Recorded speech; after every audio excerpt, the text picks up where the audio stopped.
Hey, everybody. Welcome to Superfly. There's Dana here and his Stark pad. Here's Spade and his pea soup green backdrop. He keeps threatening to change, but he hasn't yet. I'm a minimalist. I figured that out. I'm a minimalist. I think as you go along and you get to buy things you like and you do things, you start to get that way. And that's what I'm starting to get. You don't need a ton of things. I need elbow room. You like your freedom. You like different things. But once you have a car, you got some clothes. It's good for the economy. You know, that's all I can say. If the whole country was me, we'd be in a deep depression. Oh, yeah. I'm out there. I do throw some back into the econ, but I try not to get too pushy about it. This is literally not the word I'm looking for. You were pretty close, and it was kind of clear. You don't want to say, hey, I got some beans in my jeans, even though I'm showing off a teal pullover today. Do you want to mention the maker of the said sweater so that you may get a free one in the mail? Or I don't think I know. I know it's teal, and I know it's for real, and I know I saw Basketball by Shaquille O'Neal. After a big meal. I'm not made of steel, but this is for real with teal. Dude, we just lost 1,000 viewers. It's a big deal. They haven't even gotten focused yet. We're on in the background. They're flipping a smash. Dude, don't squeal. So dumb. I'm gonna adjust my camera. Yeah. So here we are. We made it to another Superfly. Everyone's stoked. We do have a guest later. And but right now I want to hear about anything that happened in the last week of note, and it better be of note. Should we tease the guests? No. Sure. No, go ahead. Ladies and gentlemen, can you do a drum roll sometime? Ladies and gentlemen, in a little bit, we're going to have our good buddy, the one and only, really, the hardest working man in show business. Been with us, America, been a star for a long time. Still looks like he's a high school senior. Yeah. Rob Lowe. Rob Lowe, Brat Pack. Rob Lowe, Brat Pack. But first, well, Dana. I had an observation. Oh, good. Okay. So what do you do? Like, there's this really nice guy at this place I go to for breakfast and stuff. And he's one of those people that really likes to laugh. Okay. So he'll say something, but it's just perfunctory information, but he'll laugh like as if it's a joke. And am I supposed to laugh? Like I walk in and he goes, "Hey, pal, normally you come earlier." That's awesome. That's awesome. I'm like, and then we're leaving. And he goes, "You know, you should adopt me." I mean, he's the greatest guy. With an incredible sense of humor, but it's just informational. I want to give him a joke or something. I know. I think the problem is we're comedians, and the same pilot that said when I got on, he saw me, and then he goes, "Hey, we got our 737 on the loudspeaker. Hope our door doesn't fly off." You can't do jokes like that just for me, because everyone goes, "What the fuck?" You know, it's not funny to some people. And then when I'm also ordering, and if you're a comedian, anything you say, you go, "Do you guys have eggs here before 10?" They go, "Yeah." What? You mean yeah? Just yes is fine. He just likes to laugh, I think. It's very sweet, but yeah, I like that he's laughing at everything. That's like people that write LOL after what they say. Yeah. I mean, it's sweet, but I feel like I want to give him my joke with him is like, "Hey, where's Bob? Because you can't be him because you must be his younger brother. You know, you look so much younger than when I saw you last time." And it wasn't my best joke, but at least it was somewhat humorous. Yeah, there's at least some reason to laugh, like a cue line, like, "Here we go." Yeah, I know.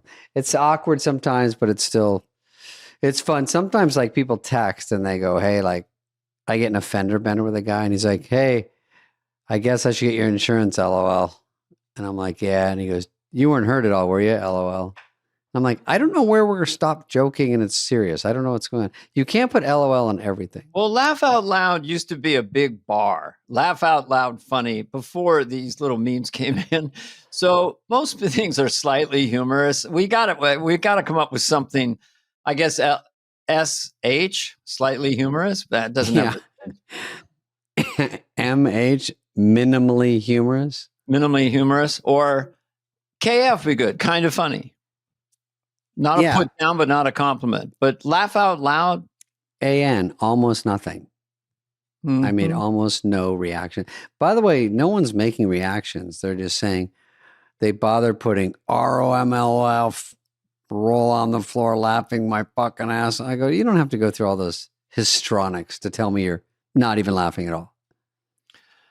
Well, I don't know. Where were you? Do you remember the first time you realized you could add these little hearts or little pictures, a little dog, or the first moment you said, hey, wait a minute, I can tag this just English language print with all this stuff. I used to put like 50 in there. For my age, I spent way too much of a part of my day looking for emojis. Maybe 2 that's to 3 what they're called, hours. emojis. Yeah. I put ROL, I put roll on floor, falling on ground, lit on fire with a bear trap on my nuts. That's how hard I laughed. Did you just make that up? Yeah. That's pretty good. It's not bad, right? Usually I think your ad-libs are kind of pre-planned. You know, you got a little note card up. Yeah. Heather's holding a note. She scribbles a joke and holds it up. Little cue cards. Read it. Yeah, but that was actually, it's pretty good. Yeah, I'm always looking for where's the parachute, where's the fucking big rock, where's the ball of yarn. Mm-hmm. The shit I send people are this. You put all your work into this stupid fucking time. It's always funny to say, "What's up, fuckface?" You know, that's funny. Just always good. You know, I like that. Or that's good. My pronouns are, "What's up, motherfucker?" Those are your pronouns? Yeah, that's my pronouns. I put my pronouns are, and I put yarn, and then the fucking alien guy. Let's be honest. Your pronoun is teal sweater. Dude, everyone's buzzing about this. Call sweater. back. Yeah, it's pretty sweet, but I don't want to overdo it. I don't want to hear it in the comments. I'll block you, by the way. I'll block the shit out of you. I don't take. Have you ever read the comments and then realized the next morning, damn, I cried myself to sleep last night? Yeah, I think we overall. I figure that people watch them and do comments as it's going because as the show goes on, it's now new subjects. They're talking just about sitting there, like, yeah, they're just like, kind of funny. Nah, don't care for that one. And then they're like, teal actually isn't a color of the rainbow. Blah, blah, blah, blah, blah. I'm like, oh boy. I'm just glad they're engaging. That's the thing, you know. I guess it's good. Yeah, it is fun to hear the thoughts because I'll read the thoughts. But if they get too out of control and too rough, then you gotta, because people go, why would you block me? I go, well, I'm here to have fun. I don't need someone saying something horribly, crazily negative and threatening or something. You go, obviously I'll block you. Obviously. I assume it's 2 high school kids. Let's get the Tommy Boy and the Wayne's World guy, man. He goes, shut up, Brian. I'm typing. Just shut up. Tell him literally anyone I DM that I get pissed off if I really can't take it. They're like, oh my God, I'm the biggest fan in the world. Are you though? And that's what you chose to write. That's what you picked. And you thought that would fly. Have you ever posted something critical online? No, because I'm sane. An article, YouTube, yeah. No, I could imagine saying I disagree or I don't know what you're doing. But I wouldn't say anything where it would be so rough. This guy in Michigan was writing me saying, I'm going to bust every bone in your body with a baseball. He was like literally threatening to kill me over and over. And I just I should have posted it just to say, because he's in a band. And I wanted to say, hey, I'm just posting this to show your friends. This is what you do in between band breaks. You've got a psycho behind you on the drums because he's writing all this shit. He's like, then you see his pictures. He's at practice. I'm like, quit acting like you're a nice guy, fish. It's usually like a wedding or something. The girls that send me the dirtiest ones, you should go to their page. It's like them at their wedding a week ago. I go, the anonymity. Hey, look at that word. you know, do whatever you want. I mean, I feel less alone. I get inspired by the comments if I'm watching a Beatle thing because, you know, I'm kind of that's a fanatic. And that's like John Lennon's in my life or whatever it is. And then the comments are just like, I thought I was the only one. They're just like, oh, this band is a miracle. Oh, yeah, I all like that. You know. By the way, I swear to God, and it sounds like I'm lying, I was going to dinner. We talk about the Beatles so much.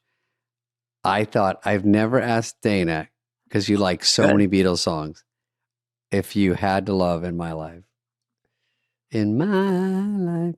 Oh, yeah. But we never mention it, but it's a great one. Is it Lennon? Places I remember.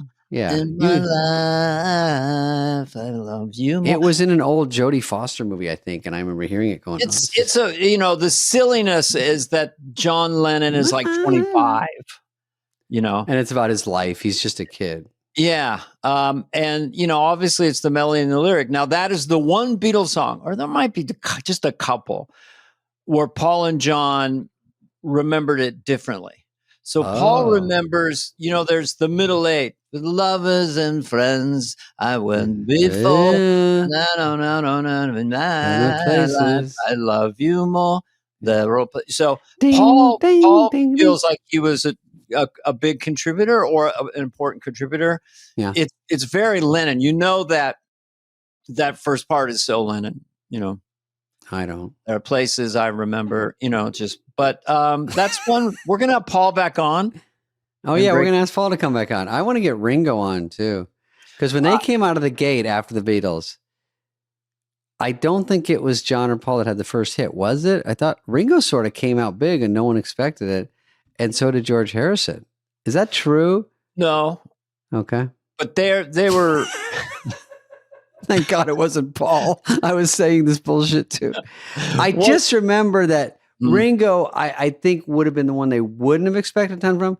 And then he had Photograph, which is a fucking killer. Oh, that was in the 70s. Ringo had A True Star, I think it was called. And only 16. Big hit albums for sure. But back at the beginning, you know, they had Pete Best and they had to let him go. And Ringo always was a fan of theirs. Like in Hamburg, Ringo is with Rory and the Hurricanes, and he would hang out at the club. Oh, brought someone from the fan club in? He just liked them. And Paul, they didn't see Selena. John would bring the songs to Ringo and George Harrison in the early days. It goes like this, goes like this. And then Ringo's genius was picking the perfect drum thing to that song. Tom Tom.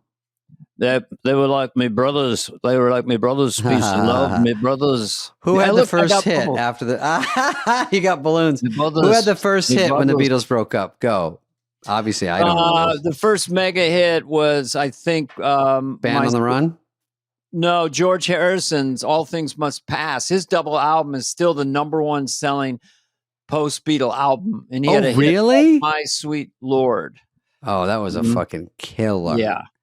McCartney had massive hits, and Ringo and John. I mean, if you look at Dream Number 9 and Imagine and Watching the Wheels, you know, Lennon had his stuff, you know.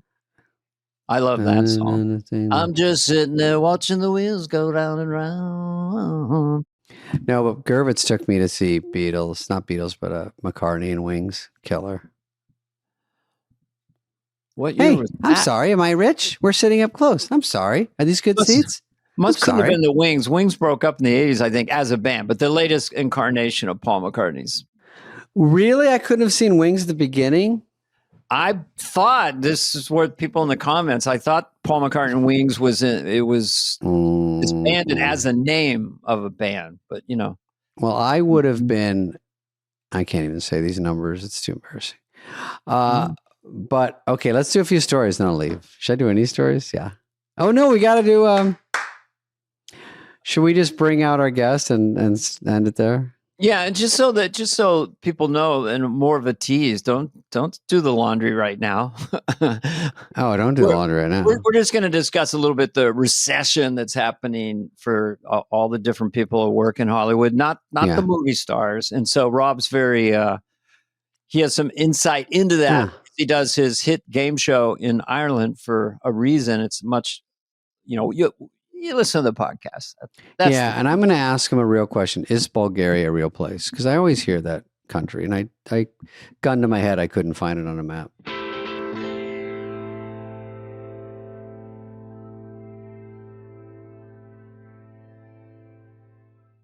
Dana, I'm a little bit of a spendy Susie, if you know what I mean. A boozy Susie and a spendy Susie. Yeah, I'm more of a boozy Susie, but yeah, you are a spendy spender. Yeah. And a lot of our listeners are nice enough to write in and say, you look like you drank a lot and slept on your face. But that's just constructive criticism. Well, it's very concise, and you don't really drink very much. I'll tell the fans. But just puffy. This is where Klarna comes in. Klarna is your everyday smarter spending partner, which is what a lot of people need. A lot of my friends definitely need it.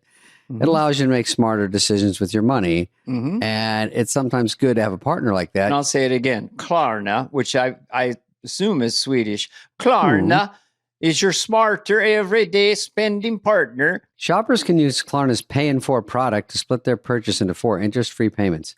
That's right. Here's some key takeaways. Listen up, brother. Klarna offers a Pay in 4 product where you don't have to pay interest. I think that's a good thing. You can pay with Klarna at merchant checkout, in the Klarna app, or with the Klarna card.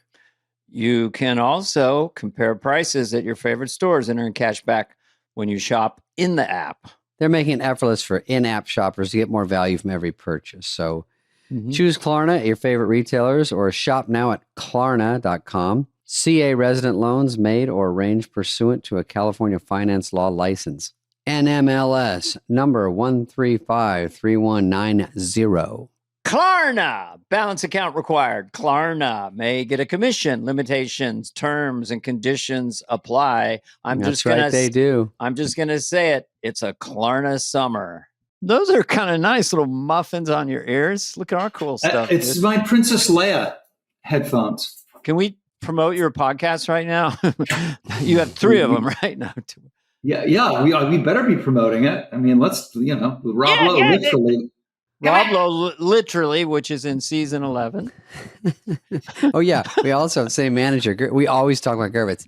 Got to get the money. Rob Lowe likes money. You don't like money. I was just on the phone with him. I said, I got to go help Team Gervitz with the 2 star clients. You do that, then call me right back. You are the star. Right. You're the star client because you're a hard worker. We like to take naps and take months off at a time. You actually work. What is it? He goes, Rob Lowe, he always made money for his partners. Likes money. Yeah, Rob Lowe, nice he always tells me, I could tell Rob Lowe and he'd say yes right now. You don't like to do anything. You hate money. Yeah, I guess you just don't like money. Just I like it. Rob, I just did a thing. I ran into Shaquille O'Neal and he goes, I don't know if I like that sweater you got on. I go, this is teal, man. It's for real. And teal's a very expensive color. I try to trick him. And he goes, man, you're walking around trying to look like Rob Lowe. Why would no way? Why would for real? Oh, that's so. Isn't that funny? The last thing I saw, Robbie was running on the beach with his shirt off because, of course, I go on Daily Mail because I'm addicted to the you got it to the madness. And it's not. You don't look average. You don't look normal. No, you're looking good. He goes to that Tom Cruise like. Whatever that is. Tom Cruise, I love Tom Cruise. The guy's brilliant, but he doesn't take his shirt off anymore, does he, in movies? No. Because he's smart. I took a lot of shit. I was like, my wife was like, you did? Really? God damn it. I'm like, I was, it's like, I said, frame it correctly. Like there's a certain level with which the framing reveals, that I'm in my 3rd trimester. Yeah, that I'm, of life or your pregnancy of my donut belly. You were coming right at the camera. Side angles are the worst. You can look in the mirror and look at yourself and go, "Damn!" Then go side angle. Whoops! That's where all the sins are. Yeah, Tom Cruise runs with his hands straight up and down like this for less wind resistance in case he has to karate chop somebody. And he usually runs for about roughly 15 to 20 minutes through every movie in a full sprint every take. Yep. I'm like, dude, okay. Well, I want to ask Rob. He knows his way around the movie business. And I have a question for Rob. Right after this. Because I would say, if I ran into Tom, I'd say the most impressive thing, if it's real, is not hanging off the airplane. It's sprinting with that kind of authority at 60 something, because the hip flexors. So do you think they do slightly speed it up a little bit? No. Tom and I think both, I could be wrong, but I think we both initially learned to run from Emilio Estevez's running coach. There's a guy named... I like how you're the only one that calls him Estevez. For the Outsiders? What movie was this? It would have been post Outsiders, and it was a guy named Milan Tiff, and he won the triple jump. Okay. And he was in the 1968, famous 1968 American Olympic team. Mexico City, where Bob he went 29-2. Bob Beeman set the record. And I guess the triple jump may also have been a world record or close. Yeah, I'm not sure if he won there, but he was on that team. And anyway, we were all training with Milan, and he was the hand thing was the big thing. And then you also make it a flap, by the way. There's this, and then you make it a little flap. You flap down? Yeah, Holy little dolphin move. Yeah. Hey, what about this Breakfast Club reunion? Why don't you guys have an Outsiders reunion? Well, we're doing St. Elmo's Fire Part 2. We are going to do that. What? No, you are St. Elmo's Fudd. St. Elmo's Fudd. And everyone's coming back for this. Everybody's coming back. I mean, we got to get the script right. I mean, we've all been there for that one. Have you got a draft that you read and said no draft yet? It's due any day. You were never really a Brat Pack guy per se, right? Because you had too many other things going on. I don't consider you part of it, but you crossed over with it, or were you? I mean, I know this, that I'm on the cover of that New York Magazine article that coined the Brat Pack. Okay, so then you were part of the Brat Pack. Oh yeah. I mean, as much as I would like to deny it, but you know what? I think it's cool. I think about having a name. It's great. Those were great movies. They were John Hughes movies and great movies. Great hooky name for your club. Mayor Winningham, Ali Sheedy. Yep, she's a great actress. Ali Sheedy. See, I know it all. You know who's in the St. Elmo's Fudd. Yeah. Now that's good. But did you see this Breakfast Club? That was kind of cool. It was great. It was so cool to see them on stage. I haven't been able to see or find the entirety of the interview. I've only seen the clips, but it was super, super sweet to see everybody together and hear them talk about the movie. It's a clips world. Which one of those, if any, have blocked you? Go ahead. All of them. Anthony Michael Hall has blocked you. That I find hard. He is a nice dude. I saw him at the 50th. Nice He's a nice Did you have him on literally? We had him on Fly. I did. He was great. He was great. Charming, smart. Yep. Yeah. Great actor. Always was a great actor. He's very amazing in that movie. Breakfast Club for me is the best of that moment in time. That movie holds up. Very cool idea. Captured that zeitgeist of the 80s perfectly. Yeah. That was the one. If you had Teacher, Paul Gleason was great. Mm-hmm. Oh, amazing. Fucking grab some wood, bub. Wow, they don't make movies like that anymore. They don't like it. It's all dog shit. How about they don't? How do you like that? I'll sign you up for a movie like that. You want to do a movie? Sorry, go back into Gervitz. All right. Now, Rob, we were going to talk to you a little bit about the state of the state, because nothing too heavy, because we're all a bunch of idiots. We literally don't know. Well, it started with his comment about the floor. Sorry to interject, but that was interesting. Yeah. Right. Yeah. The floor is shot on Mars with the space origin. It's easier for us to shoot on the outer rings of Mars. No shit. Than it is. It turns out that's less cost prohibitive than shooting it in Los Angeles. I will tell you this, Rob, just to for sure interrupt you. Yes. Well, I did a game show, which those game shows are kind of interesting because they can always come back. Snake out, snake eyes. Snake oil. Don't do that. snake oil. So And nice. David, the thing is, you need to be careful when you wear a hat on the one sheet. is that a Lorne thing? It should be, because it's true.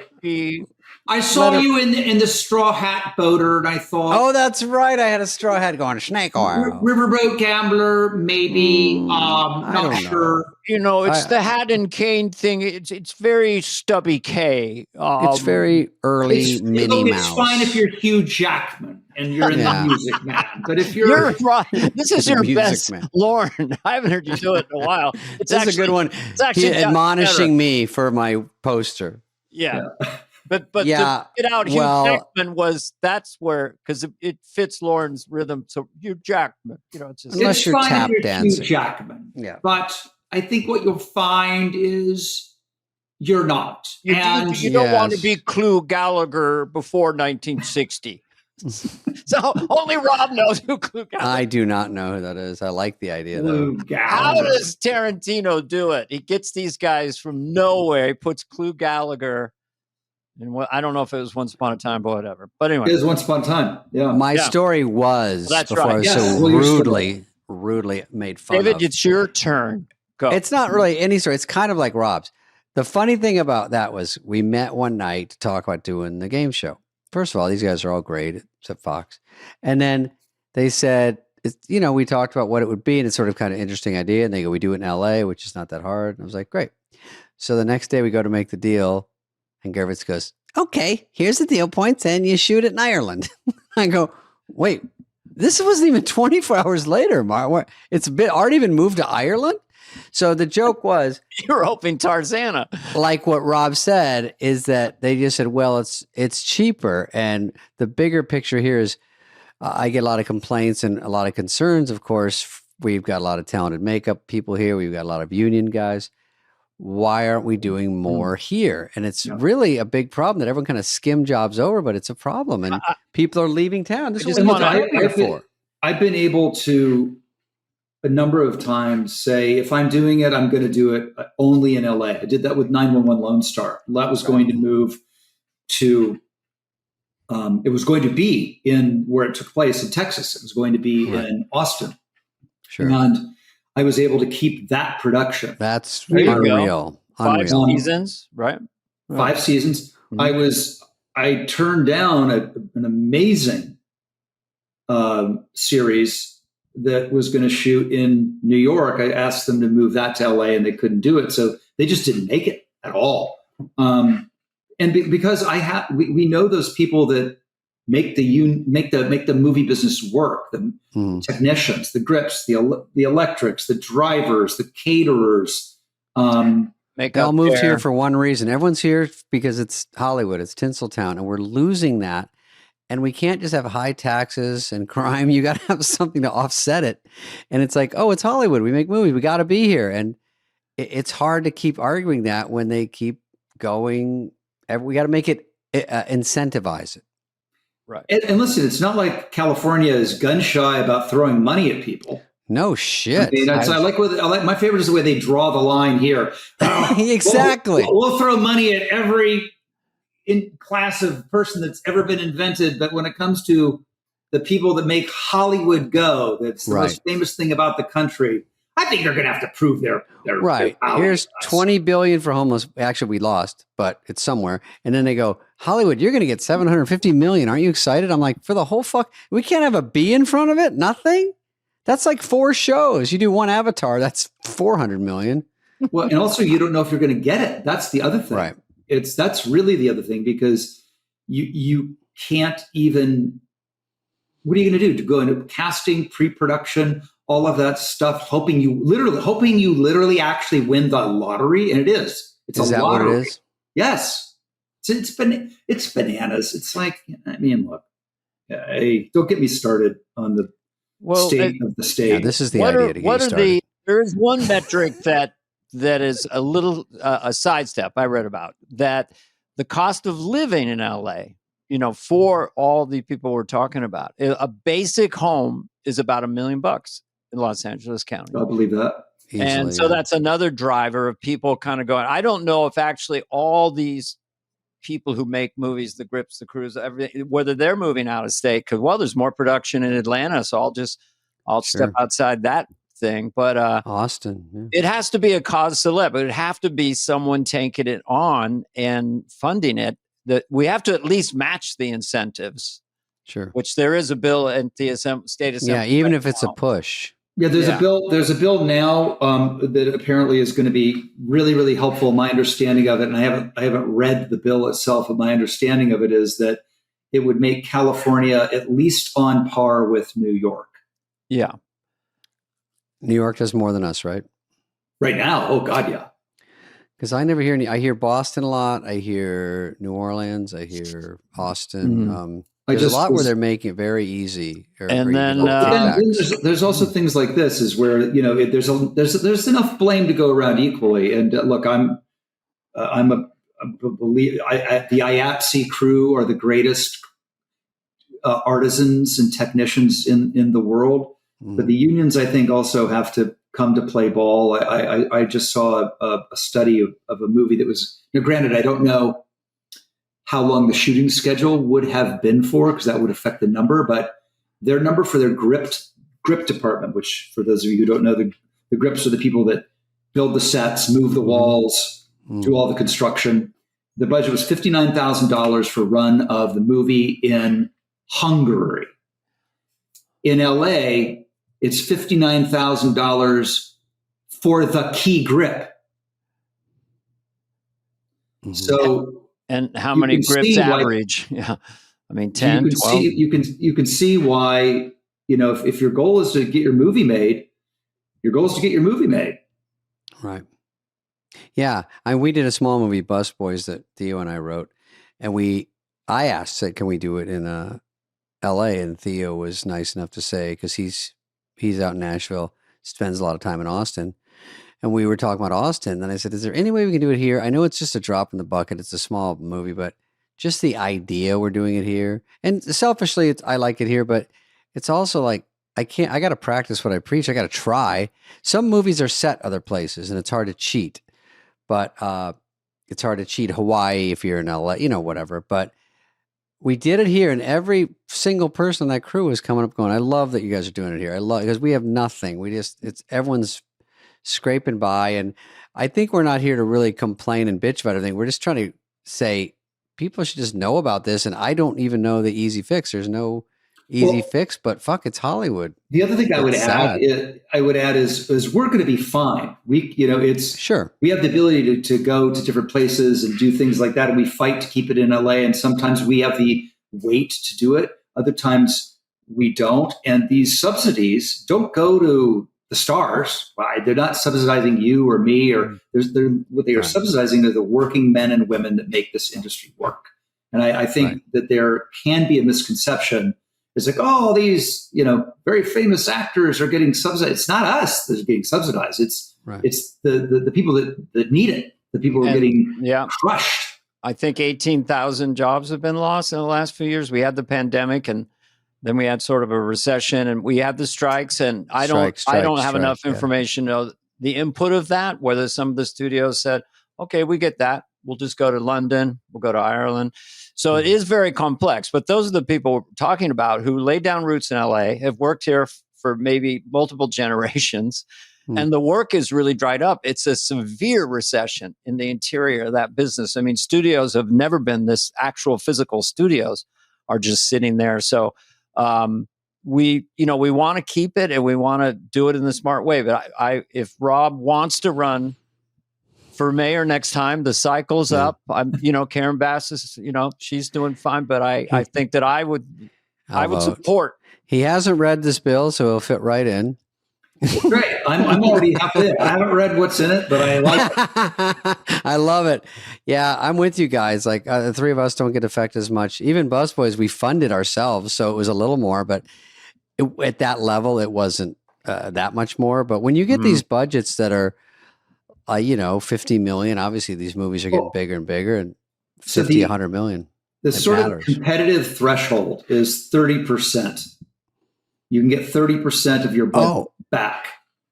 It's that high. Wow. Yes. That's sort of that's basically Atlanta, England, Hungary, Canada. And look, it fluctuates a little bit. Sometimes it's a little bit less, sometimes a little bit more. My favorite is, hey, you're going to go shoot it in Toronto. And then you get to Toronto and they go, well, actually, you're shooting it in Hamilton. Is that outside of Toronto? That's the new Toronto. Hamilton is the new Toronto because there's even more money to be picked up. How far is that? More nickels lying under the maples up there in Hamilton because you're 60 miles outside of Toronto. So even Toronto's not good enough now. I mean, when the bean counters finally have their way with us, we literally will be shooting in space.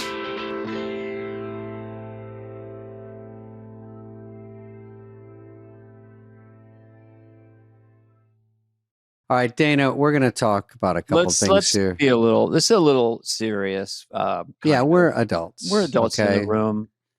And if you're a dude and you're an adult, if you're over the age of 12, you might have 18.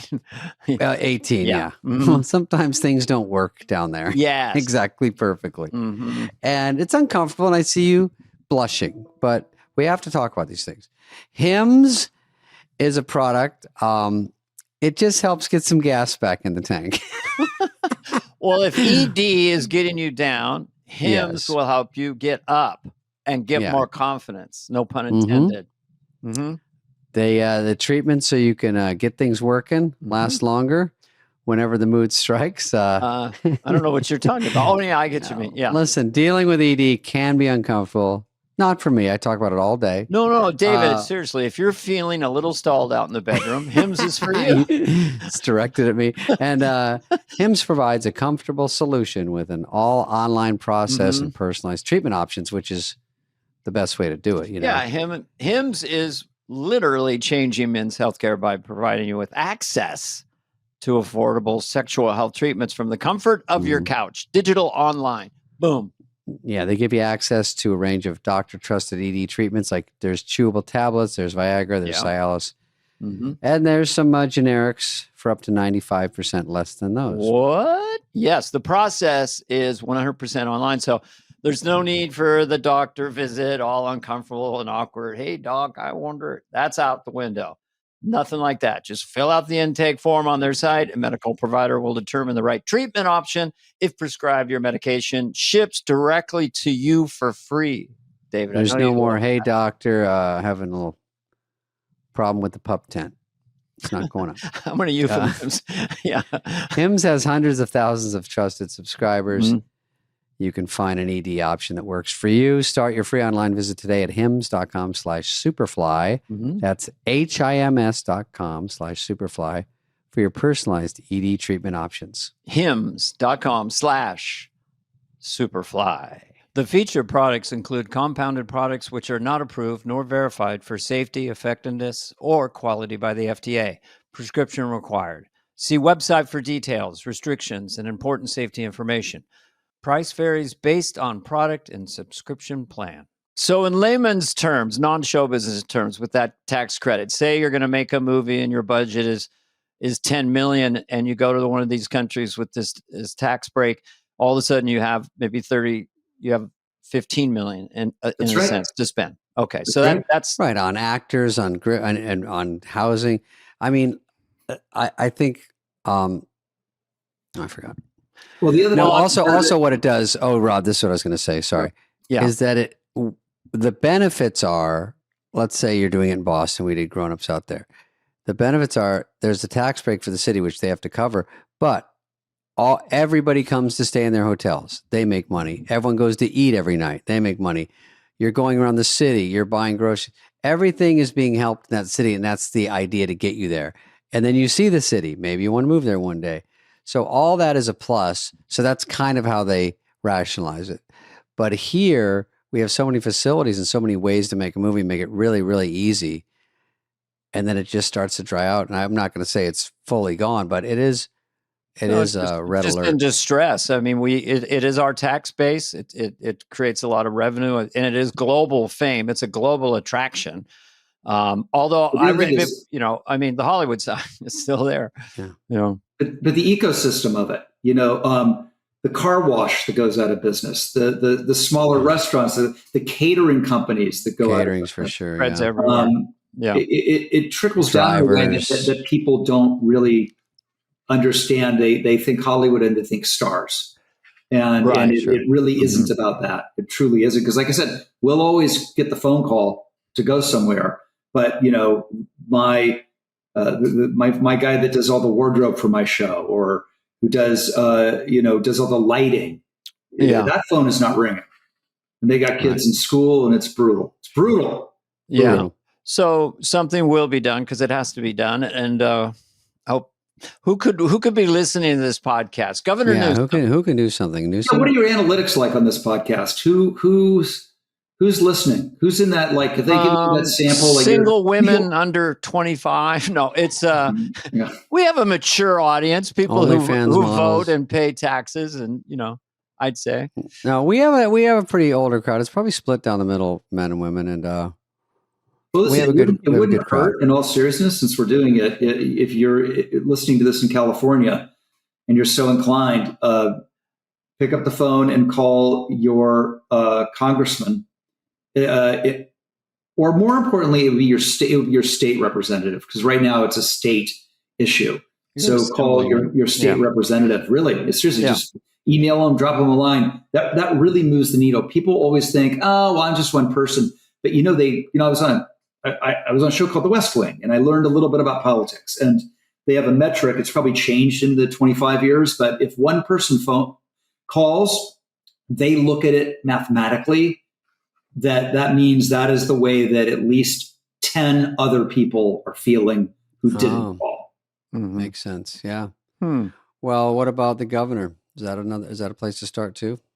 Yeah, it seems like he's on board with this now. But he's going to need the votes. That's my understanding. So I think I think the governor is on board, but we're going to need the votes. Like I said, I think there are people that don't want to help Hollywood, even in California. I mean, Hollywood does a great job sometimes of stepping in it and making us all look like buffoons. And sometimes it comes back to haunt us. And I think that there are people that don't want to throw a lifeline to what they consider Hollywood. Frivolous. Yeah, it has a bad image, doesn't it? Yeah. Now listen, you watch enough award shows and I can understand. These pampered, self-righteous, clueless moron. Ricky Gervais said it all at his famous speech. Good. Oh my God. One of the great and funniest moments you could ever see on a YouTube clip. I could never not love it. Thank you, God, and fuck off. You know nothing. You've been nowhere. It's like, you know nothing. You've seen nothing. People tell you what to say. They tell you where to go. They tell you what to wear. Don't tell us anything about anything. So get your little award, thank you, God, and fuck off.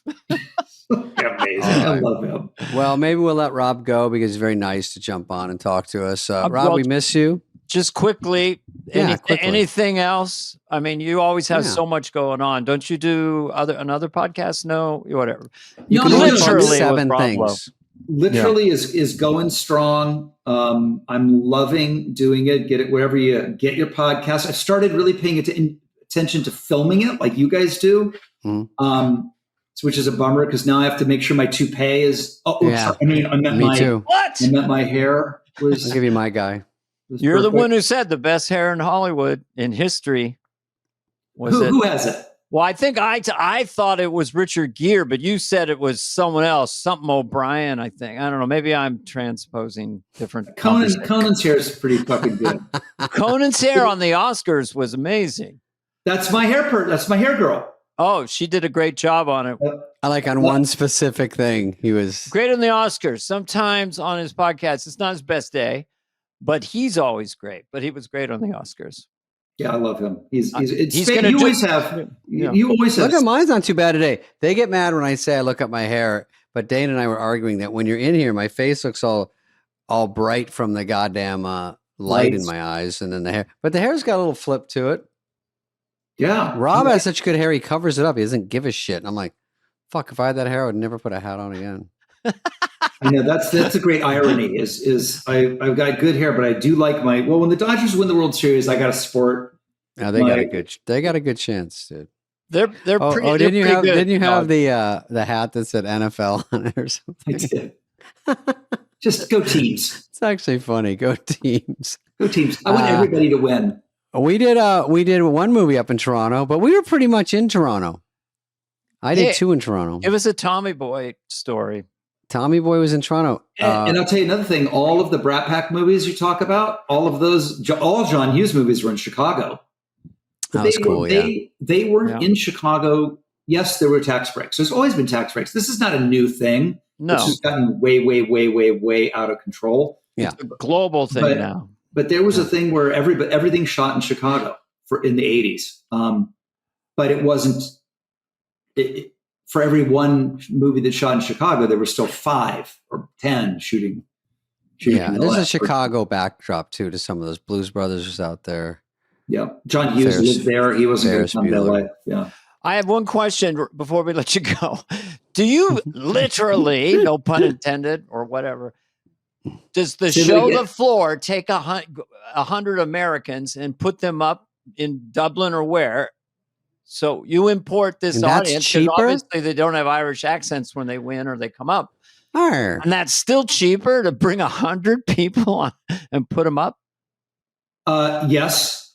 And listen, Gordon Ramsay did all his Master Chef stuff was in Ireland for years. Mm-hmm. Some of it still is, but you would be. I think beat Shazam. I mean, it's right now. They do it. First of all, they do it very, very well. They know what they're doing. Sure, they're top of their class. Mm-hmm. The experience is great, and I love it. But at the end of the day, I would like to, keep our industry alive if we could. But at the end, listen, these companies have a fiduciary responsibility. They're not in the charity business. They never will be. They never were. And I get why they flee California. Yeah. By the way, all businesses. California makes it impossible. Yeah, California makes it impossible. If you're a successful business, you're sort of on the enemy's list. They don't like that. Yes, 100%. And how do we squash it? I tell you what you do. Nobody changes until they're in enough pain. Right. Whatever your thing is in your life, change is hard. A lot of times it requires tough choices, facing truths you don't want to face, whatever it is. And it takes being in enough pain to do it. Maybe our industry and California in particular is in enough pain to finally make some changes to what is unsustainable, absolutely unsustainable. Absolutely. And just compete in the free market. We've got places to compete. Let's keep stacking whatever they're doing, we should do. Like, let's make it an even playing field. When Chucky Chaplin Chaz came to LA and in the Hollywood Renaissance there, and Buster Keaton, they like the weather, those are romantic times, but we just have to compete, and I know we can. And I want to thank you both for being on Dana Today. This is a sub podcast we have. Now let's start the Superfly. Thanks for being on, David and Kelly. You guys are the best. Thanks, Rob. Great to see you, bud. If you ever no straw hats. I got the message. This is all about telling me no straw hats. No, the cane was really the bridge too far. I mean, they say hold it for one picture out of 1,000. They only need one. I literally was like, I'll hold this for 2 seconds. They're like, we'll never use it. We'll never use it. If you were driving down the Fox lot and you see that huge. You're like, hey, is that Jiminy Cricket? Was that also was there a chicken in the background? Nice try, Rob. Let's not make it worse than it was. There was no chicken. I think there was a farm animal. I said no to the chicken, I think. I'm just saying, if you're listening to this podcast, please Google David Spade snake oil ad poster. Campaign. Yeah. Lauren had a whole dinner. I'll give you that one. I'll give you that.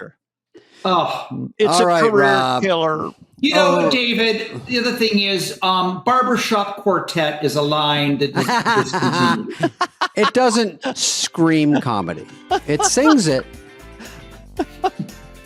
Okay, that's enough out of Rob. I'm getting mad. Rob, okay, thanks, whatever bud. You're gonna do. Bye, crazy man. This has been a presentation of Odyssey. Superfly is executive produced by Dana Carvey and David Spade, Jenna Weiss-Berman of Odyssey, Heather Santoro, and Greg Holtzman. Hope you liked it. Ooh.